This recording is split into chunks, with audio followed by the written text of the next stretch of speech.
Hello friends, in this video we will talk about Chinese remainder theorem, but before we talk about the formal theorem, let's consider one example. So again, the question is same. The question is, let's say n mod b is given to you. From this information, what can you say about n mod a? Right, and now we are considering a special case where GCD of a comma b is equal to 1. So here I have considered a is equal to 3 and b is equal to 5. So the question in this particular case is whether n modulo 5 defines n modulo 3 or not, right? So let's try to answer this particular question.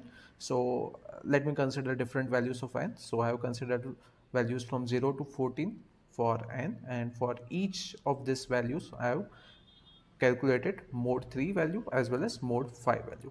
So basically my focus is on this type of pair RA comma RB, where RA is nothing but this particular set 0 1 2 and RB is nothing but remainder when you perform modulo 5. So five different options are possible here, 0 to 4, and similarly here three different options if you perform modulo 3, which is nothing but 0 1 2. So basically if you consider this type of pairs RA comma RB, then 15 different options are possible and those options are listed here. And if you notice this particular table very carefully, then you will be able to understand that all these 15 options are present here. So that means if I give you some information about, let's say, n modulo 5, let me say that n modulo 5 is 3. From this, what can you say about n modulo 3? This is the question, let's say. So that means I am referring to this particular row, right? So as you can see, there are three options: 0 comma 3, 1 comma 3, 2 comma 3, right? So first entry is corresponding to mode 3 and the second entry is corresponding to mode 5. So mode 5 is 3, and as you can see, all the three options are possible: 0, 1 as well as 2. So let me check whether this options are actually possible or not. So 0 3 corresponding to this, we have one entry which is nothing but 3. 1 3, right? So with respect to 1 3, we have one number which is nothing but 13. For 13 we are getting 1 3, and the last one is 2 comma 3. So as you can see, for 8 we have 2 comma 3. So basically if n modulo 5 is 3, then n modulo 3 can be anything. It can be 0, it can be 1, it can be 2, and this is possible with respect to any given answer of n modulo 5. So if I say n modulo 5 is equal to 1, then again n modulo 3 can be 0, can be 1, it can be 2. So here like we have discussed in the previous tutorial, n modulo a is completely independent with respect to n modulo b, right? And if we fill this table, then so let me just fill it. So corresponding to 0 0, we have integer 0. Corresponding to 0 1, we have integer 6. Corresponding to 0 2, we have integer 12. Corresponding to 0 4, we have integer 9. Corresponding to 1 0, we have integer 10. Corresponding to 1 1, we have integer 1. Corresponding to 1 2, we have integer 7. Corresponding to 1 4, we have integer 4. Corresponding to 2 0, we have integer 5. Corresponding to 2 1, we have integer 11. Corresponding to 2 2, we have integer 2, and corresponding to 2 4, we have integer 14.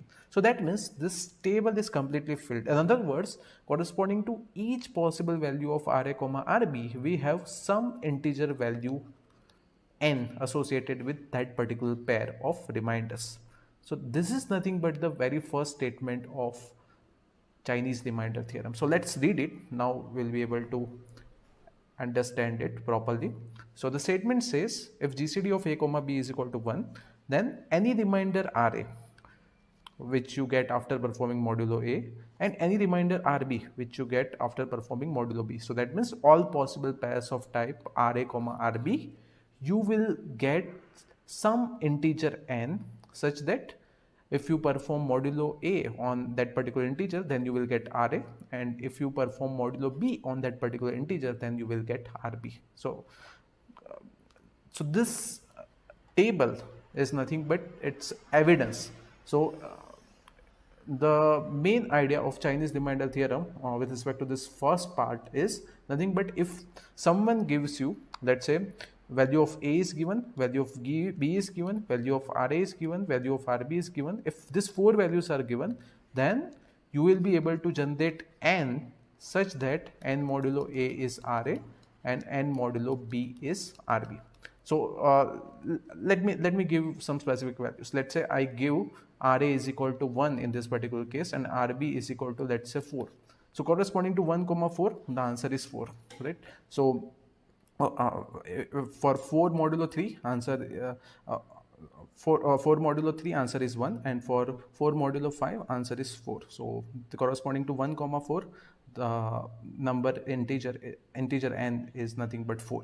So this is very easy with respect to small numbers, but what will happen if you have very large numbers? Let's say A is 1 million, B is also of magnitude of millions, then it will be very difficult to compute like this because this table will be very large. So we need to have some efficient algorithm which can generate n for us given this configurations. Given these 4 values, we should be able to generate n very easily. So that is the objective of this Chinese remainder theorem. Now let's move on to the second part. The second part says if n1 and n2 are two such integers, then n1 congruent n2 mod AB. So that means if you have two integers which satisfies the first criteria, then if you perform modulo AB with respect to both of them, then you will get the same remainder. So let me take one example, then you will be able to understand it better. So let's say my integer n1 is nothing but 1 and my integer n2 is, let's say, 60. Now with respect to, again, my value of A is 3 and value of B is 5. Now if I perform mod 3 on n1, then I will get 1, and if I perform, so n1 in this particular case is nothing but 1, so I should write 1 here, right? So 1 modulo 3 is 1, 1 modulo 5 is also 1, 16 modulo 1 is nothing but 16 modulo 3 is nothing but 1 and 16 modulo 5 is nothing but 1. So now there are two integers which are nothing but n1 and n2, and for them the first criteria is satisfied. Now if I talk about n1 modulo 15 and n2 modulo 15, then it's nothing but 1 modulo 15 which is nothing but 1 and 16 modulo 15 which is again 1. So that means if I can say n1 congruent n2 mod AB, because here n1 is nothing but 1, n2 is nothing but 16 and mod AB, A into B, is nothing but 15. So as you can see, 15 is multiple of 15, so this result is correct. So this is just example of what we are going to prove soon, but the idea is with respect to this example, as you can see, if you have two integers for which you are getting the same RA-RB pair, right? So these two integers are corresponding to 1 comma 1 pair, right? Because for both of them remainders are 1 if you perform modulo A as well as modulo B, then the distance between these two integers will be of order 15. So it will be either 15 or 30 or multiple of 15. That is the intuition, right? So now we need to prove this. So in other words, what this particular theorem says is, let's consider two sets. My first set is, let's say, R1, okay, and my second set is nothing but, let's say, R2. Then R1 is corresponding to mod AB. So R1 will have this remainder 0, 1, 2 up to AB minus 1, okay. And my second set R2 is corresponding to all pairs of type RA comma RB. Then how many pairs will be like this? For RA we have A possibilities, for RB we have B possibilities. So again, from this two we are sure that magnitude wise, means the number of elements in set R1 will be equal to number of elements in set R2. But actually these are nothing but my remainder. Whenever I perform modulo AB, then I will get this particular set R1. So I can say each remainder of this particular set R1 is corresponding to a unique remainder of type this RA comma RB. So this will become evident when we consider this particular example. So here, as you can see, the very first column, you can consider it as nothing but mode AB. So if you perform mode AB, mode A into B, then basically you are performing mode 15. So for mode 15, you have 15 different options corresponding to R, ranging from 0 to 14, and corresponding to each R value, you are having a unique RA comma RB pair, right? So if value of R is 11, then corresponding pair is 2 comma A, right? 2 comma 1. If value of R is 14, then corresponding pair is 2 comma 4, and so on. So the theorem also says that corresponding to each pair of each value of R, you are going to get a unique pair of type RA comma RB, right? There is one-to-one correspondence between these two sets. Okay, so we'll see how this happens. So now with respect to proof, we'll start with proof of part 2 because it's easy to prove relatively. So what we are going to do, we are going to consider, we need to show this. If n1 and n2 are two such integers means they are corresponding to the same RA comma RB pair, then n1 congruent n2 mode AB, right? So the given information says n1 mode A is nothing but RA. Similarly, n2 mode A is nothing but RA, because both the integers n1 as well as n2 are corresponding to same pair RA comma RB. So therefore the first, with respect to first element, we can write these two statements. So if I simplify the first statement, then I can write like this: n1 is nothing but multiple of A plus this remainder RA. Similarly, with respect to second statement, I can write like this: n2 is nothing but multiple of A plus some same remainder, which is nothing but RA. And if I subtract, let's say this is 1 and this is 2. If I perform 1 minus 2, then I will get n1 minus n2, and n1 minus n2 is nothing but k1 minus k2 times A. In other words, I can say that A divides n1 minus n2. Similarly, I can say, because both the elements n1 and n2 are corresponding to RB also, right? So with similar statements, I can also derive B divides n1 minus n2. Now GCD of A comma B is 1, so that means they are co-prime. In that particular case, A into B will also divide n1 minus n2, right?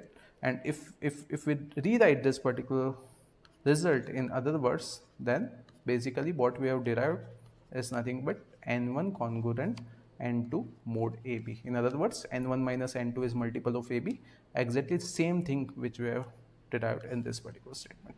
So this is done, we are done with respect to this particular part 2. Now let's focus on part 1, right? So now for part 1, we need to show that total AB different pairs, A into B different RA comma RB pairs are present, and each R is corresponding to distinct RA comma RB type of pair, right?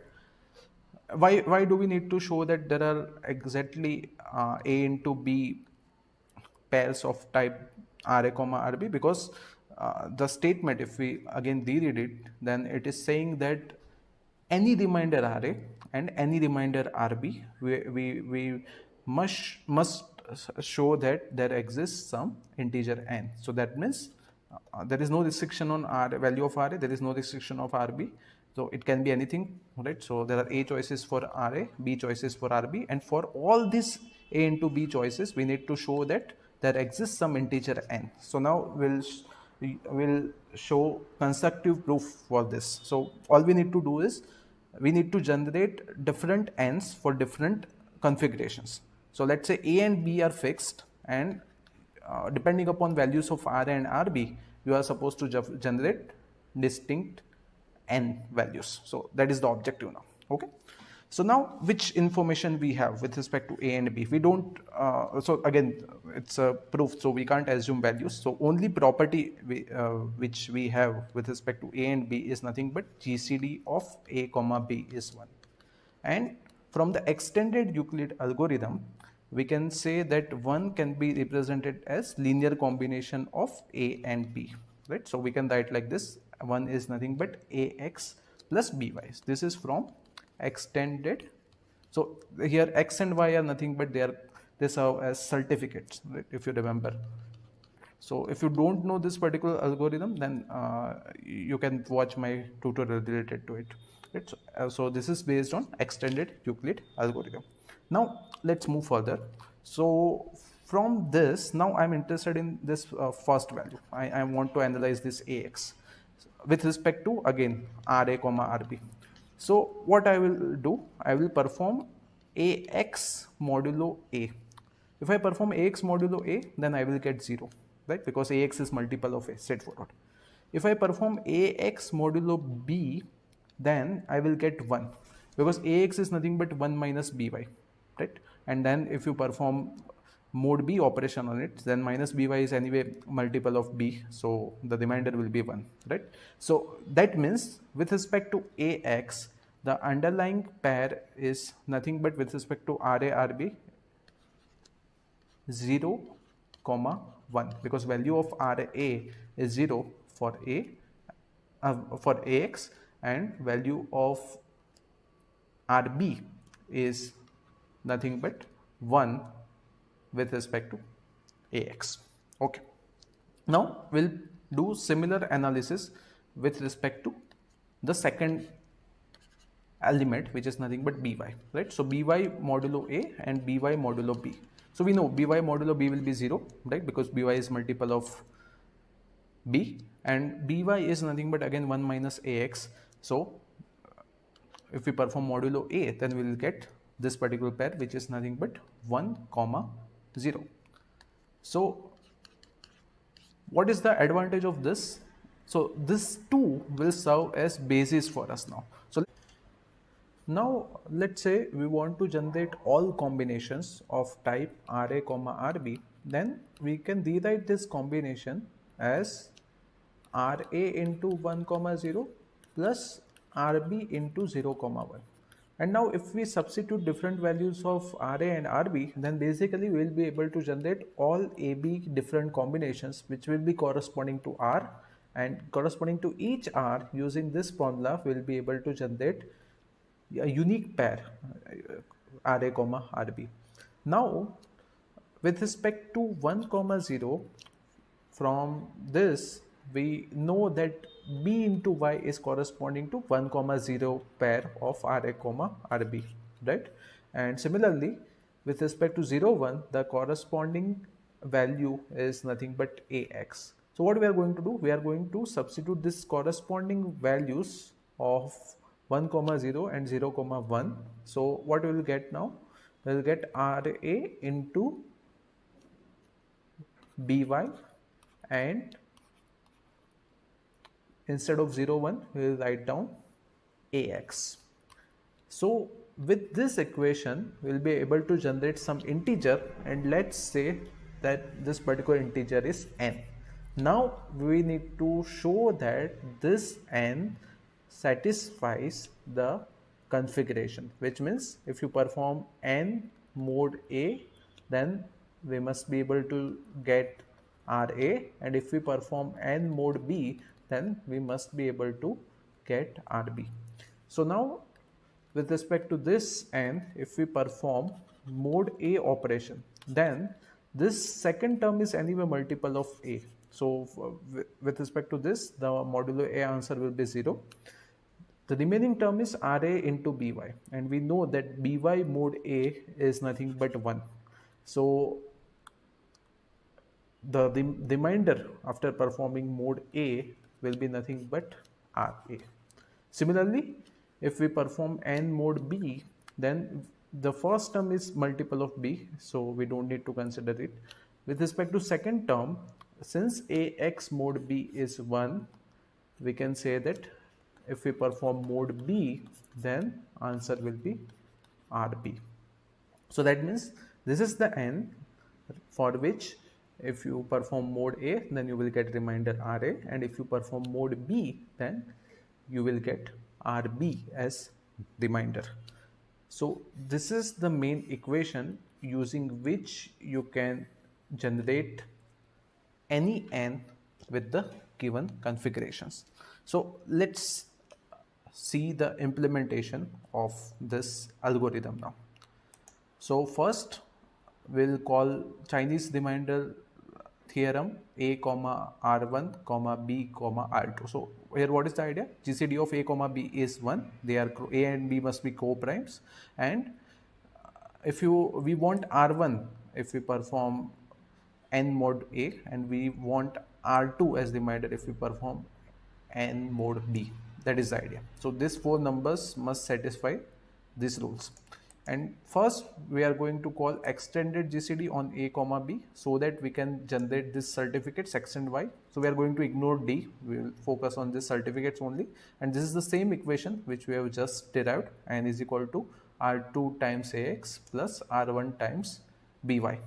And we are going to perform this mod AB operation because our answer must be between 0 to AB minus 1. It may be possible that after this n may be negative sometimes, but we want our answer in between 0 to AB minus 1. So that's why we are performing this mod B operation here. And this code we have already discussed earlier, so we are not going to discuss here. And let me call this function now with this four values 17, 6, 13, 5, and let's see. So we are getting 57. We can verify whether this answer is correct or not. So let's check 57 modulo 17, right? So it's 6, and if you perform 57 modulo 13, then actually we are getting 5, right? Thank you. In the next tutorial, we'll talk about extended version of this Chinese remainder theorem. So here we have considered just two numbers, but it may be possible that there are more than two numbers and these numbers are pairwise coprimes. Then we can extend the idea which we have discussed in detail today. Subscribe to my channel for more videos.